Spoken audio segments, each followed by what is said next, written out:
Inilah replika Ka'bah yang berada di Masjid Agung Palopo, Sulawesi Selatan.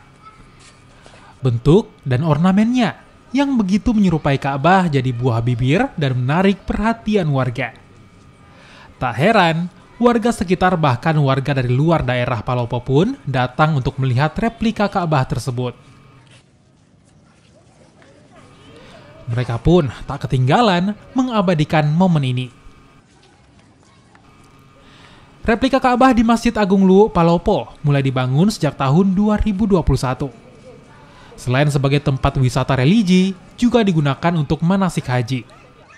Kesan saat kita berada di sini menjadi tenang, karena ini sudah menjadi tempat teman-teman kita, tempat umat muslim untuk berjalin silaturahim bersama-sama dan sambil menunggu buka puasa.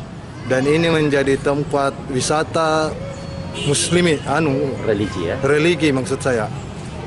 Jadi sehingga tali silaturahim yang ada di sini tetap terjalin di umat muslim di Kota Palopo. Kesan pertama saya saat mengunjungi Masjid Agung ini, kesan saya sangat menarik karena ada replika Ka'bah bisa kita lihat di belakang. Menurut saya itu sangat menarik karena kita bisa merasakan, walaupun tidak secara langsung, kita bisa merasakan rasa kita ke tanah suci. Kita bisa foto-foto, hunting, kita bisa foto di seperti Instagramable gitu. Menurut saya sangat menarik karena banyak juga orang yang mengunjunginya waktu-waktu sore seperti ini, bisa menjadi salah satu objek wisata yang sangat menarik di Kota Palopo. Saat bulan Ramadan tiba, replika Ka'bah ini pun kian ramai dikunjungi. Mereka datang berwisata sembari menunggu berbuka puasa. Tim Liputan Kompas TV.